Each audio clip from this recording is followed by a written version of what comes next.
मंगलम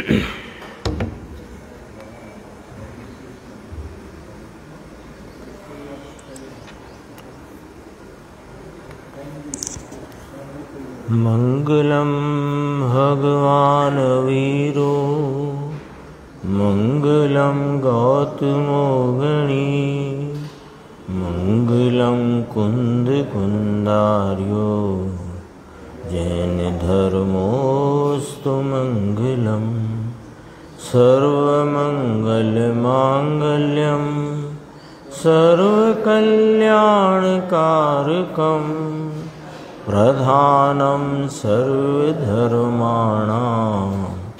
जैनम जयतु शासनम।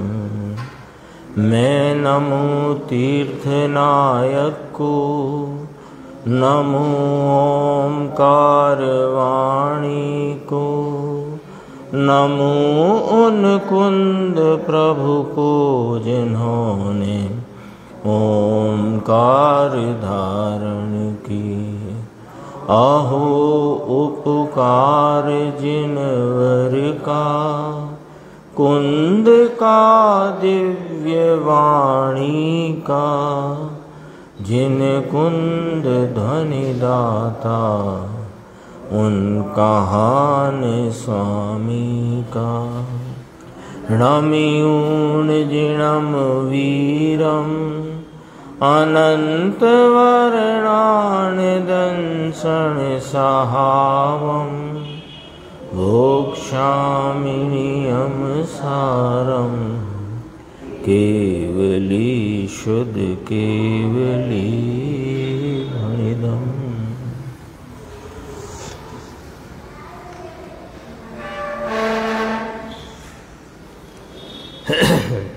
श्री नियमसार जी परमागम ग्रंथ की जो अपनी स्वाध्याय चल रही है, उसमें अंतिम गाथा के पूर्व और 186 गाथा के उपरांत 2 कलश पद्म प्रमलधारी देव मुनिराज ने कहे हैं।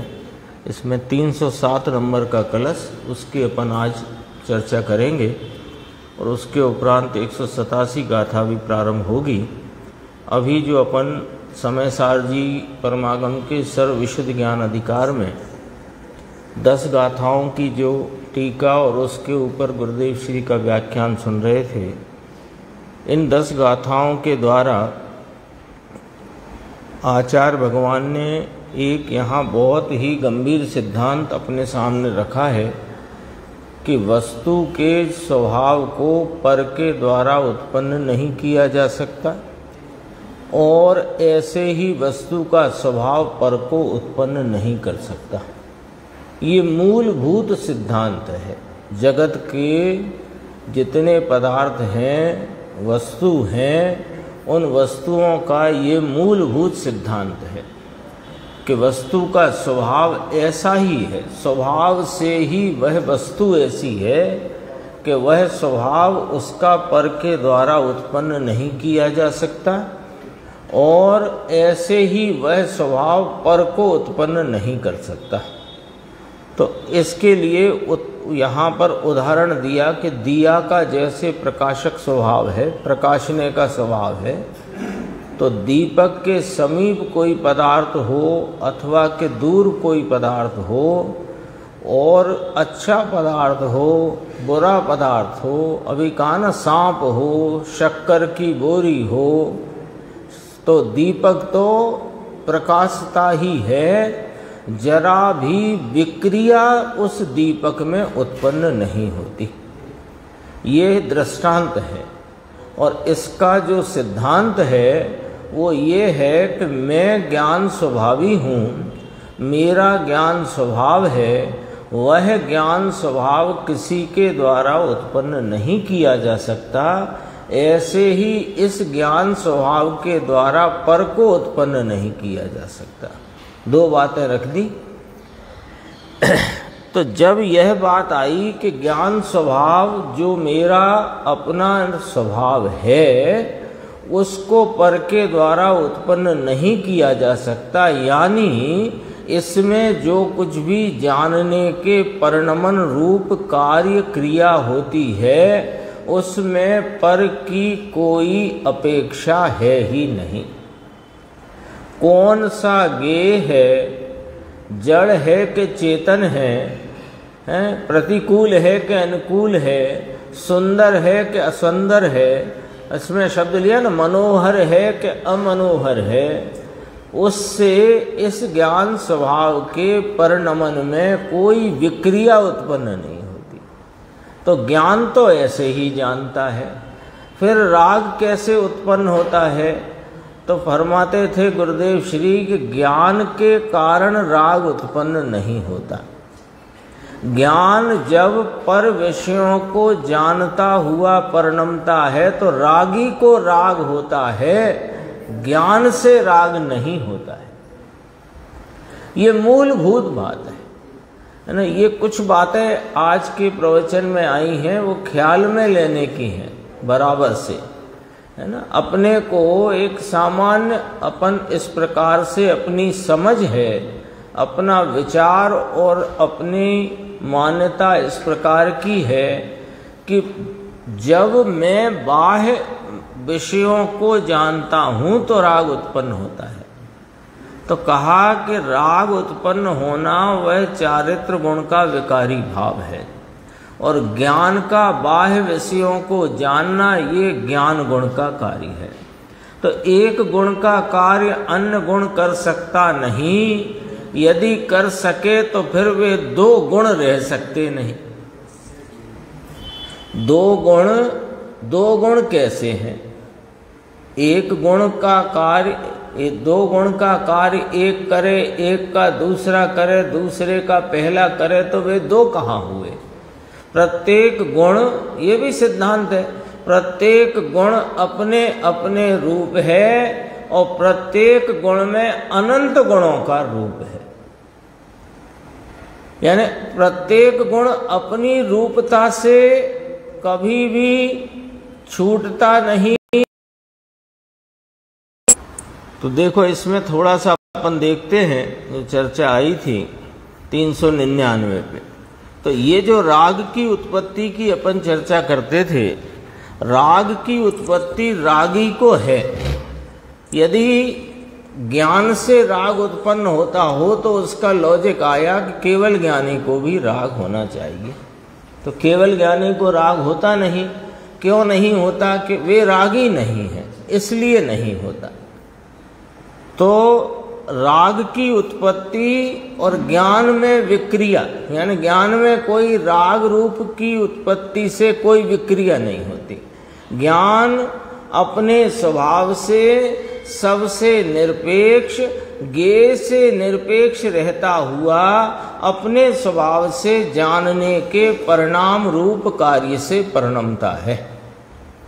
इसमें देखो ये आया 399 पेज है, बीच में, दिया का जैसे प्रकाशने का स्वभाव है ऐसे जीव प्रभु को जानने का स्वभाव है। कौन? मेरा। जैसे दीपक का प्रकाशन करने का स्वभाव है ऐसे मेरा जानने का स्वभाव है। किसी के करने का मेरा स्वभाव ही नहीं है, किसी की मदद करने का मेरा स्वभाव ही नहीं है।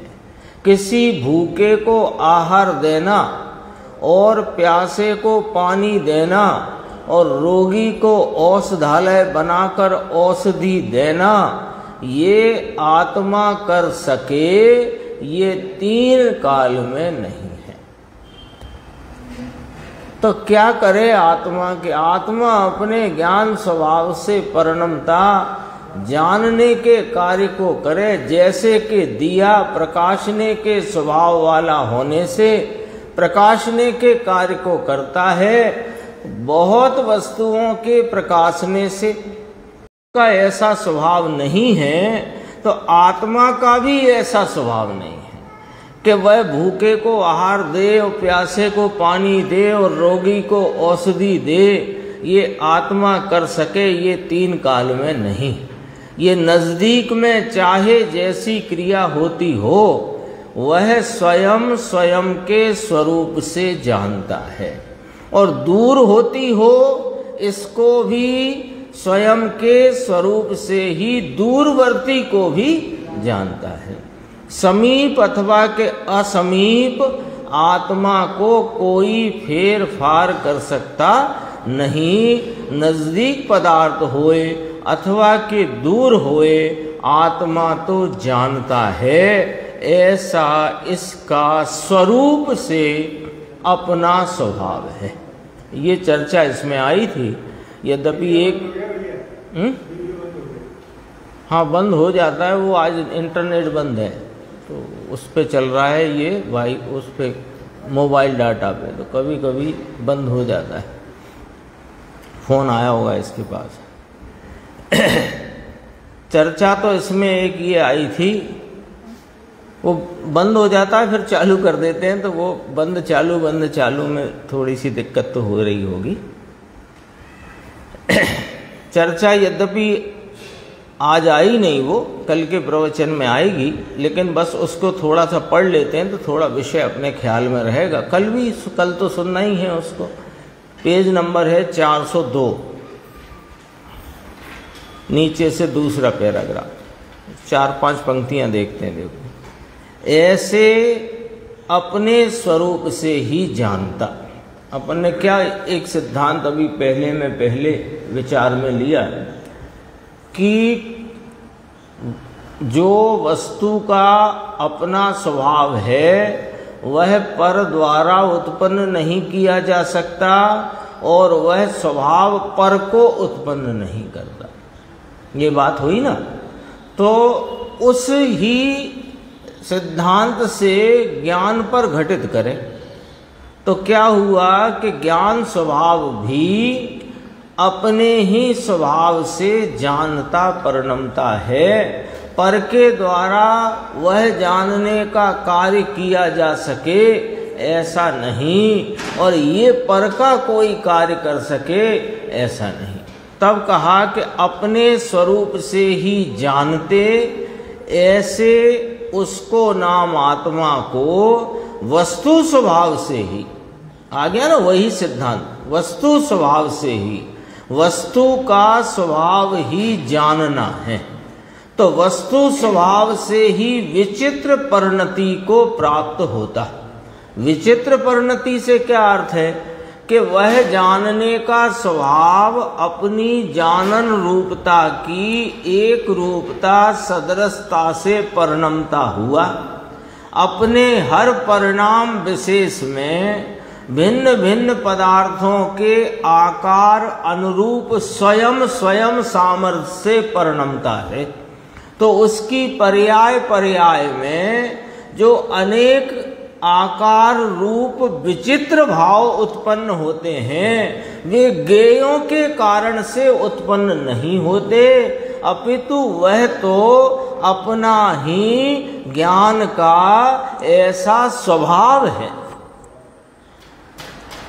क्योंकि यदि वे पर से उत्पन्न होते हों तो वस्तु स्वभाव का, वस्तु स्वरूप का जो नियम है कि वस्तु का स्वभाव पर के द्वारा उत्पन्न नहीं किया जाता और पर को वह उत्पन्न कर नहीं सकता, फिर वो सिद्धांत सामने रखो। तो जो कोई अभी जैसे 399 पृष्ठ के विषय को अब 402 के विषय को जानता हुआ अपन सबका अपना अपना ज्ञान, वह अपने स्वभाव की स्वयं सामर्थ्य से अपनी जानने की एक रूपता सदृशता के भाव से परिणमित होता हुआ अपनी पर्याय प्रति पर्याय में अनेक प्रकार के जो कोई भी ज्ञेयों के आकार हैं उन संबंधी ज्ञान से आप परिणमता हुआ, स्वतः स्वयं परिणमता हुआ, उन विविध आकारों को प्राप्त होता है। और जो विविध आकारों को प्राप्त होता हुआ पर्याय में परिणमित ज्ञान है वह अपना स्वभाव है और अपनी से ही उत्पन्न हुआ है। कितनी इस पूरी व्यवस्था में निरपेक्षता की पराकाष्ठा है। ये जीव राग करे ये भी बात अलग कर दी। जीव को अभी ज्ञान प्रधानता में लेना स्वभाव, तो ज्ञान प्रधानता के स्वभाव से देखो तो ये जीव राग को भी कर सकता नहीं, पर का कुछ कर सकता नहीं, पर जीवों को मार सकता नहीं, बचा सकता नहीं। अरे उनको मारने बचाने का राग नहीं कर सकता। ये तो अपने स्वभाव से पर जीवों के प्राणों के व्यपरोपण अथवा उनकी रक्षा संबंधी भावों के आकार अनुरूप परिणमित अपनी ज्ञान की विचित्र परिणति से अपने स्वभाव से परिणमता है। ऐसा निरपेक्ष मेरा ज्ञान स्वभाव है। बोलो, ज्ञान समीप में हो अथवा के दूर पदार्थ हो, उनको जानने में जो परिणति फरती है माने परिणति पलटती है, परिणमती है, वह अपने कारण से परिणमती है। बोलो, अपने कारण से बदलती है। पहले ये दरवाजा जानने में आता था, फिर ये छोटा दरवाजा जानने में आता है, फिर ये टेबल जानने में आती है, फिर ये शब्द जानने में आता है। तो ये जानने के कार्य से परिणमित अपना सदृश ज्ञान स्वरूप भाव अपनी पर्याय पर्याय प्रति पर्याय में जो पलटते हुए बदलते हुए भाव से परिणम रहा है, वह अपनी स्वभाव से आप ही परिणम रहा है। ये दरवाजे के कारण दरवाजा जैसा ज्ञान है कि ना भाई, बड़ा दरवाजा है तो बड़ा जानने में आया, छोटा दरवाजा है तो छोटा जानने में आया कि नहीं। जानने में बड़े संबंधी जानने का परिणमन, पलटकर छोटे दरवाजे को जानने का परिणमन वह अपने कारण से होता है, दरवाजे के कारण से नहीं। ये जिन शासन में, जिनेंद्र परमात्मा के मार्ग में ये वस्तु स्वरूप की निरपेक्षता की पराकाष्ठा है। राग न करे, ये पर को तो करे, ये बात तो दूर रहो। ज्ञान स्वभावी आत्मा अपने ज्ञान द्वारा राग को नहीं करता। ज्ञान द्वारा खरेखर कल भी बात चली थी कि ज्ञेयों को जानता है कि ज्ञेयों को नहीं जानता हुआ अपने ज्ञान अवस्था को जानता परिणमता है। उसमें परज्ञेय संबंधी ज्ञान से परिणमित ज्ञान को जानता है, परज्ञेयों को नहीं। कल आ गई थी ये वाली चर्चा। एकदम निरपेक्ष है, एकदम स्वाधीन है, व्यवस्था बहुत स्वाधीन है। यदि स्वाधीन न होती तो ये जगत अनादि अनंत सर्व वस्तुएं अनंत संख्या में अपने अपने गुणों से अनंत भावों से रही हुई ये अनादि अनंत परिणमित होती रहे और अपने अनंत की अनंत ही रहे, ये हो नहीं सकता था यदि स्वाधीनता ना होती तो। और हमारी परिणति में अज्ञान क्या है? इतना सा ही कि स्वाधीन वस्तु को पराधीन मानने का अज्ञान है। स्वाधीन को स्वाधीन मानो तो क्या मिट गया? अज्ञान मिट गया। वस्तु जहां की तहां है, वस्तु कहां जाएगी? देखो, ये जानने की परिणति विचित्रपने होती है। विचित्रपने का अर्थ है विध विध पने होती है, विविध रूप होती है। ये अपने कारण से परिणमती है। ये वस्तु स्वभाव से ही विचित्र परिणति को प्राप्त होते। ऐसे पर पदार्थ है ना, तो जरा बोला। अब यहाँ पर भले विचित्रता को प्राप्त हो। कौन से पर पदार्थ के? मनोहर अथवा के अमनोहर वे हों, ज्ञान तो जानता ही है। ये पर पदार्थ मनोहर अथवा के अमनोहर शब्द आदि, तो अमनोहर शब्द यानी निंदा, निंदा के शब्द आए तो कोई निंदा शब्द ऐसा नहीं कहता कि तुम मुझे सुनो। ये 10 गाथाओं में इसी प्रकार तो इसी शैली में सारा वर्णन है। स्तुति के शब्द ऐसा नहीं कहते तुम मुझे सुनो। और स्वयं यह ज्ञान अपना स्थान छोड़कर निंदा और स्तुति को सुनने जाता नहीं। जैसे लोखंड की सुई, लोहे की सुई, लोहे को वो जो मैग्नेट है ना, वो लोहे की सुई को खींचता है, ऐसे कोई पर पदार्थ आत्मा को खींचता है कि ना ना ना, ऐसा है ही नहीं। लेकिन इतना तो है, कोई आकर्षक वस्तु हो तो उपयोग खिंच जाता है कि नहीं खिंच जाता है? विचार करना जरा शांति से। जैसे अपन बाजार में घूम रहे हैं, और बड़ा बाजार है, चलो बम्बई बेंगलोर कोई बड़ा शहर है, बड़ा बाजार है और बड़े बड़े मॉल हैं आजकल, तो अपन उसमें घूम रहे हैं। घूमते हुए कोई ज्वेलरी का शोरूम है और वहाँ पर हीरों से जड़ा हुआ कोई बहुत सुंदर वहाँ पर कोई जेवर आदि रखा है, तो उपयोग को खींच लेता है ना वो हमारे। उपयोग तो खींच गया ना। हाँ, हमारे साथ जो भी हमारे साथी थे वे हमसे कुछ और कह रहे हैं कि जरा बात सुनो, पानी पी लेते हैं हमारा, तो हम उनकी नहीं सुनकर उस वस्तु को देखने में, उस आकर्षक वस्तु को देखने में हमारा उपयोग खिंच गया ना, उसने खींच लिया ना। ना ना ना, ऐसा है ही नहीं। वो तुम्हारी उस समय की ज्ञान की अवस्था में साथी के द्वारा कहे हुए पानी पी लो वाले शब्द का ज्ञान होना नहीं था, सो नहीं हुआ। और इस संबंधी ज्ञान की विचित्रता से यह परिणति परिणमनी थी, सो अपने स्वभाव से परिणमी है, वहां शोरूम में रखे हुई वस्तु के कारण से नहीं है। ये ज्ञान की निरपेक्षता का कोई अद्भुत अद्भुत से अद्भुत स्वरूप है। तो इसकी चर्चा संभव हुआ तो कल फिर करेंगे। ये पैराग्राफ बहुत गंभीर है, कल आएगा अपने उस क्रम में। अपन चलते हैं नियम सार में। अपना जो 186 गाथा के उपरांत 307 नंबर का कलश है, पेज नंबर है 378, कलश का पाठ करते हैं।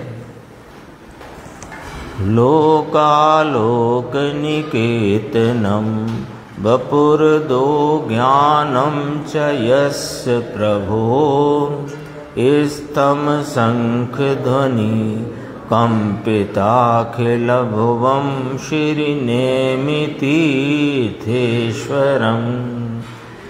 स्तोतुम की भुवनत्रय अपि मनुजाः सक्तासुरा वा पुनः जाने ततस्तवनीक कारणमहं भक्तिर्जिने अयुत्सुका। श्लोकार्थ है। नेमिनाथ भगवान को यहाँ टीकाकार मुनिराज ने याद किया है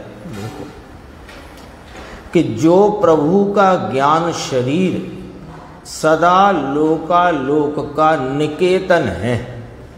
निकेतन कहते हैं आवास को, जहाँ रहा जाए। तो प्रभु का जो प्रभु यहाँ याद किया नेमिनाथ भगवान को, तो कहा अपन यहाँ से ही पढ़ते हैं। श्री नेमिनाथ भगवान का ज्ञान शरीर यानी उनका केवल ज्ञान लोकालोक का निकेतन है, यानी लोकालोक उनके ज्ञान में बस रहा है। ऐसा यहाँ, क्योंकि ये मुनिराज की अपन टीकाओं में उनकी गद्य टीका और कलश पढ़ते हुए आ रहे हैं, उसकी स्वाध्याय करते आ रहे हैं। तो अपन ने देखा है कि बहुत ही अलंकारिक शैली है और उपमाओं के द्वारा बहुत गंभीर गंभीर भावों को टीकाकार मुनिराज कहते हैं। देखो यहाँ भी उपमा से ही बात की कि ज्ञान शरीर सदा लोकालोक का निकेतन है, अर्थात जो नेमिनाथ प्रभु के ज्ञान में लोकालोक सदा समाया हुआ है यानी जानने में आता है, वह श्री नेमिनाथ तीर्थेश्वर को, अब उनको याद किया ना नेमिनाथ तीर्थेश्वर को, तो कहते हैं कि जिन्होंने शंख की ध्वनि से पूरी पृथ्वी को कंपायमान कर दिया था, उनको ऐसे नेमिनाथ भगवान। अब देखो, एक तरफ उनके केवल ज्ञान की महिमा करी, क्योंकि वास्तव में तीर्थंकर प्रभु अरिहंत भगवंतों की महिमा तो केवल ज्ञान, केवल दर्शन, केवल सुख, केवल वीर्य से है, उनके अनंत चतुष्टय से है। लेकिन उस महिमा के बखान में, उनकी स्तुति के गान में सहज ही उनके जीवन के महत्वपूर्ण प्रसंग भी याद किए जाते हैं। अपन कल्याणक याद करते हैं कि नहीं करते? गर्भ कल्याणक, जन्म कल्याणक आदि, तो वो भी उनके ऐसे प्रसंग याद किए जाते हैं। तो यहाँ भी उसको याद किया कि श्री नेमिनाथ तीर्थेश्वर को, कि जिन्होंने शंख की ध्वनि से पूरी पृथ्वी को कंपायमान किया था, उनकी स्तुति करने में तीन लोक में कौन मनुष्य अथवा कि कौन देव समर्थ है? कोई नहीं है। ऐसे श्री नेमिनाथ तीर्थेश्वर की स्तुति कोई मनुष्य, कोई देव कर सके, ऐसा कोई जगत में है ही नहीं। तो भी उनको स्तुति करने का मुझे जो एकमात्र कारण है, वह जिनके प्रति, जिन माने जिनेंद्र परमात्मा के प्रति अति उत्सुक भक्ति है, ऐसा मैं जानता हूं। यद्यपि कि मैं उनकी भक्ति करने में किंचित समर्थ नहीं हूं। अरे मैं क्या इस जगत में कोई मनुष्य अथवा के कोई देव, सौधर्म इंद्र भी हो, वो भी उनकी स्तुति करने में समर्थ नहीं है। तो भी मुझे तो उनके प्रति अति उत्सुक भक्ति है, अति उत्साह रूप भक्ति है, ऐसा मैं जानता हूँ। इस कारण से मैं उनकी स्तवना करता हूँ, इस कारण मैं उनको स्तवन करता हूँ। देखो ये इसका गुरुदेव का अपन नीचे देखते हैं, श्लोकार से देखना। पहले कहा गुरुदेव ने, आ तो पोते ब्रह्मचारी हता ना, कौन? पद्म परमलधारी देव। और ये नेमिनाथ भगवान भी बाल ब्रह्मचारी। तो पद्म परमलधारी देव बाल ब्रह्मचारी था, एटले बाल ब्रह्मचारी तीर्थंकर ने याद किया है। सामान्य से उस बात को इससे जोड़ा है ना। अब देखो श्लोकार्थ, जो प्रभु का ज्ञान शरीर, नेमिनाथ भगवान का ज्ञान शरीर, ये ज्ञान इसका शरीर, शरीर माने सदैव शरीर इस जड़ से नहीं कहते, शरीर विस्तार से भी कहते हैं। ये ज्ञान स्वभाव, उस ज्ञान स्वभाव का विस्तार, उसका स्वभाव, स्वभाव का विस्तार सदा लोकालोक का घर है। निकेतन, निकेतन यानी घर। भगवान नेमिनाथ प्रभु जिनका ज्ञान स्वरूपी स्वभाव शरीर है, ये लोकालोक का घर है, यानी कि लोकालोक को जानने में समर्थ है। लोकालोक जिसमें जानने में आता है, कहो शब्द तो ऐसा लिया है। भगवान ज्ञान स्वभाव लोकालोक के निकेतन है। निकेतन यानी रहने का स्थान। पंडित जी घर है लोकालोक, लोकालोक कहाँ रहता है? तो कहा भगवान के ज्ञान में रहता है, ऐसा कहा। लोकालोक कहाँ है? कि लोकालोक आकाश एक सर्वव्यापी द्रव्य है, वो वो अलोक और लोक, इधर से का लोकालोक कहते ना, तो जरा आकाश एक सर्वव्यापी द्रव्य है, तो अलोक और लोक ये रहने की अपेक्षा तो अपने अपने में सब द्रव्य रहते हैं, और एक साथ जहां पाए जाते हैं उसे लोकाकाश कहते हैं। लेकिन लोकाकाश कौन और अलोकाकाश कौन, ये जानने वाला जो ज्ञान है, वास्तव में तो वह लोकालोक वहां रहता है, निकेतन है, आवास है, उनका घर है। निकेतन यानी रहने का स्थान है, लोकालोक यहाँ रहता है। इसका अर्थ क्या किया कि नेमिनाथ प्रभु के ज्ञान में लोकालोक सदा समाया हुआ है, जानने में आता है। ऐसा इनका ज्ञान शरीर है। देह शरीर तो जड़ है, ये तो मिट्टी है। ये ज्ञान शरीर चैतन्य शरीर, चैतन्य शरीर माने चैतन्य का विस्तार, इसका नाम चैतन्य शरीर, ज्ञान शरीर। श्री नेमिनाथ तीर्थेश्वर को, तीर्थेश्वर हैं ये, तीर्थ के ईश्वर हैं। तीर्थेश्वर, तीर्थ के ईश्वर। तीर्थ किसे कहते हैं कि जिससे तरा जाता है, उससे तीर्थ कहते हैं। तो जिससे तरा जाता है उससे कौन तरता है, कि जो अपने स्वभाव का आलम्बन लेता है वह तर जाता है। तो स्वभाव का आलम्बन लो, ये किसने बताया, कि तीर्थेश्वर ने, इसलिए उनका नाम तीर्थ है। तरने वाले आत्माओं के भी ये ईश्वर है। ईश्वर का एक पर्यायवाची शब्द है प्रभु, है ना। प्रभु कहो, ईश्वर कहो, इसका अर्थ ये होता है कि जिसको अपने किसी कार्य के लिए दूसरे की आवश्यकता नहीं होती, उसे प्रभु कहते हैं। पहले राजा महाराजाओं का राज चलता था ना, छोटा हो बड़ा हो जैसा भी हो, वो राजाओं तो राजा को प्रभु भी कहते थे। किस लिए, कि राजा को जो कुछ भी करना है, कराना है, उसे किसी से आज्ञा लेने की आवश्यकता नहीं है। ऐसा ही है ना। तो प्रभु है ये लौकिक का प्रभु, और ये अलौकिक प्रभु कौन, प्रत्येक पदार्थ, और प्रत्येक पदार्थ प्रभु है। जड़ेश्वर, चेतनेश्वर, सब ईश्वर हैं। और ये तीर्थेश्वर, कि जिससे तरा जाए, यानी तरते हुए जीवों के तरने में जो निमित्त हैं, ऐसे तीर्थंकर प्रभु तीर्थ स्वरूप हैं। और तीर्थ स्वरूप होने से वे उनके ईश्वर हैं, प्रभु हैं।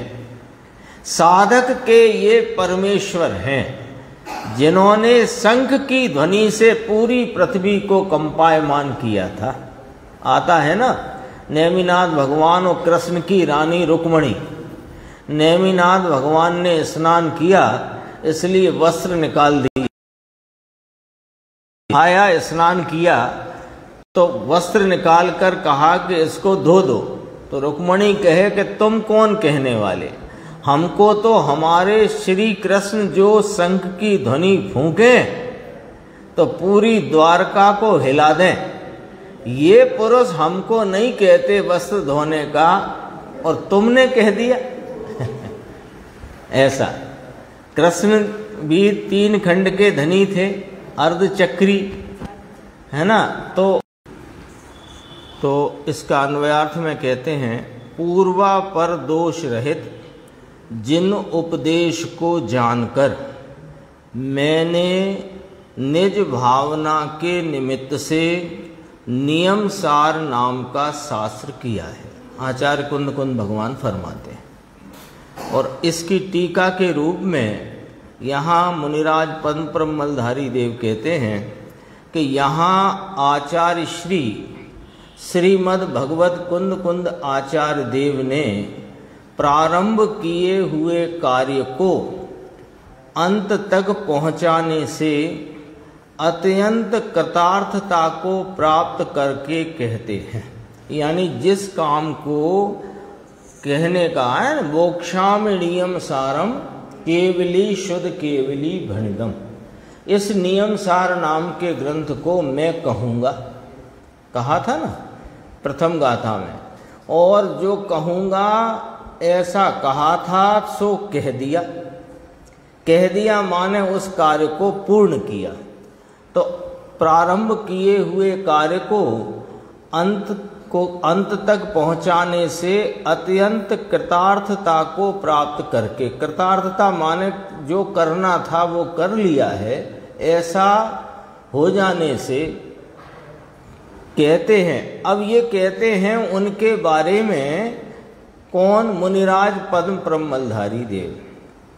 मुनिराज पद्म प्रमलधारी देव अपनी बात कहते हैं और नरेशन कैसा लिया है कि मैं कुंद कुंदाचार्य, ऐसा करके, है ना। समझना इस बात को क्या कहना चाहते। ऐसा जैसे कौन कहने वाले कौन हैं? टीका किसने की है? मुनिराज पद्म प्रमलधारी देव। तो वे कहते हैं कि मैं कुंद कुंदाचार्य ने ये किया, कृतार्थता ली ना, तो वो उस तरफ से कथन किया गया। देखो कि मैंने सैकड़ों परम अध्यात्म शास्त्रों में कुशल ऐसा मैं, ऐसा कौन कह रहे हैं? मुनिराज पद्म प्रमलधारी देव। किसके लिए कह रहे हैं? कुंद कुंदाचार्य के लिए। कि सैकड़ों परम अध्यात्म शास्त्रों में कुशल ऐसे मैंने निज भावना के निमित्त से, फिर देखो क्या लिखा, अशुभ वंचनार्थे, अशुभ से बचने के प्रयोजन से नियम सार नाम का शास्त्र किया है। कल अपन दोपहर को चर्चा कर रहे थे, तब इसे याद किया था कि अशुभ से वंचनार्थ, ये बात वास्तव में ज्ञानी को लागू पड़ती है और किसी को लागू नहीं पड़ती। यानी भगवान को भी लागू नहीं पड़ती, क्योंकि वहाँ तो अशुभ ही नहीं जो वंचनार्थ हो, वहाँ तो पूर्ण पूर्ण पूर्ण परिपूर्ण शुद्ध भाव है। और अज्ञानी के मिथ्यात्व रूपी अशुभ होने पर उसकी कषाय की मंदता रूपी कदाचित कोई प्रशस्त राग है तो भी वह अशुभ से बचता नहीं है। तो ज्ञानी मोक्ष मार्गी साधक जीव चौथे गुण स्थान से लेकर मुनिराज, वे अशुभ से बच सकते हैं ऐसा कथन किया जाता है। तो अशुभ से बचने के प्रयोजन से ऐसा उस कथन में ऐसी कहने की शैली है। तो दो बातें लिखी। पहली बात तो इतनी कही कि परम सैकड़ों, सैकड़ों लिया है, गुरुदेव कहेंगे हजारों परम अध्यात्म शास्त्रों में कुशल ऐसे मैंने निज भावना के निमित्त से, यानी निज भावना के लिए, अपने स्वयं की भावना के लिए। सामान्यतः ग्रंथ जब करते हैं आचार्य भगवान मुनिराज, तो कदाचित कोई शिष्य कोई प्रश्न पूछता है तो उसके उत्तर स्वरूप एक गाथा दो गाथा फिर पूरा ग्रंथ कह देते हैं। जैसे एक पंचास्तिकाय नाम का ग्रंथ है, वो कोई राजा नाम भूल गया मैं, किसी राजा के हैं, शिव कुमार राजा, तो उनके प्रश्न के उत्तर में वह पूरे ग्रंथ की रचना है ना। ऐसे ये तो कहा मैंने निज भावना के निमित्त से, फिर कहा अशुभ से बचने के प्रयोजन से नियम सार नाम का शास्त्र किया है। तो क्या करके किया है? अब कहा कि किया है सो क्या करके किया है, कि ये शास्त्र किया है तो कैसे किया है, कि पहले अवंचक परम गुरु के प्रसाद से जानकर। ये जो मैंने इस ग्रंथ में अशुभ से बचने के प्रयोजन से निज भावना के निमित्त से इस बात को कहा है। पहली ही गाथा में कहा था मोक्षामिणीयम सारम केवली शुद्ध केवली भणिदम, पहले ही कहा था। तो यहाँ भी यही बात कही, अवंचक परम गुरु के प्रसाद से जानकर। अवंचक का नीचे अर्थ देख सकते हैं। अवंचक माने निष्कपटी, सरल, ऋजु, अवक्र, आर्जव स्वरूप, ऐसे क्षेत्रे नहीं ऐसा, यानी जिसकी बात में फर्क पड़ता नहीं, ऐसे निष्कपट सरल ऋजु, ऐसे परम गुरु के प्रसाद से जानकर एक बात कही। तो क्या जाना आपने उनसे कि जिनोपदेश को, यानी कि बीतराग सर्वज्ञ के मुख अरविंद से निकले हुए परम उपदेश को, शब्द तो मुखारविंद है पर उसका अर्थ है मुख अरविंद। अरविंद कमल को कहते हैं और मुख कहने, चूंकि वाणी के लिए मुख कहने में आता है, तथापि तीर्थंकर भगवान की वाणी तो सर्वांग से निकलती है, मुख से निकलती नहीं, कंठ से निकलती नहीं, तालु का कोई काम नहीं, लेकिन ऐसा कथन करने की शैली है। मुख अरविंद से निकले हुए परम उपदेश को, सो कैसा है वह उपदेश जो तुम्हें मिला अवंचक गुरु के प्रसाद से, उनके मुख अरविंद से जो दिव्य ध्वनि है, उसके द्वारा क्या उपदेश मिला आपको कि पूर्वा पर दोष रहित है वह उपदेश। पूर्वा पर दोष माने जिसमें आगे पीछे कहीं कोई दोष नहीं पड़ता। जो जितना भी मैंने उनके उपदेश में जाना है, उसमें उनके द्वारा कहे गए उपदेश में कोई पूर्वापर दोष नहीं है, पहले आगे पीछे कोई दोष नहीं आता। फिर कहा क्यों नहीं आता उनकी वाणी में पूर्वापर दोष, क्यों जिनेन्द्र परमात्मा के मुख अरविंद से निकली हुई दिव्य धनी रूपी जो उपदेश है, उसमें आगे पीछे क्यों कोई दोष नहीं पड़ता। तो कहा कि पूर्वापर दोष का जो हेतु होता है वह होता है मोह राग और द्वेष। मोही के वाणी में, रागी द्वेषी की वाणी में आगे पीछे फर्क पड़ सकता है, लेकिन उनके तो पूर्वापर दोष के हेतु भूत सकल मोह राग द्वेष का अभाव है। किनको? हमारे सर्वज्ञ जनेश्वर देव परम गुरु को। तो ऐसे अभाव के कारण जो आप्त हैं, उनको आप्त की संज्ञा है, तीर्थंकर भगवंतों को, अरिहंत को आप्त की संज्ञा है, सर्वज्ञ देव को। तो मोह राग, सकल मोह राग देश का अभाव होने से वो पूर्वापर दोष का हेतु ही नहीं बचा। वहां पर पूर्वापर दोष का कारण रूप जो मोह राग देश है, वह संपूर्णतया जिनको अभाव हो गया है, ऐसे के कारण जो आप्त कहलाते हैं, उनके मुख से निकला हुआ वह उपदेश निर्दोष है। उनके मुख से निकला हुआ होने से निर्दोष उपदेश है।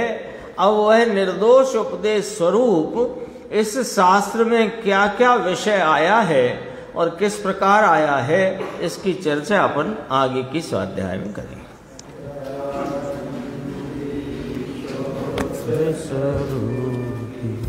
अविनाशी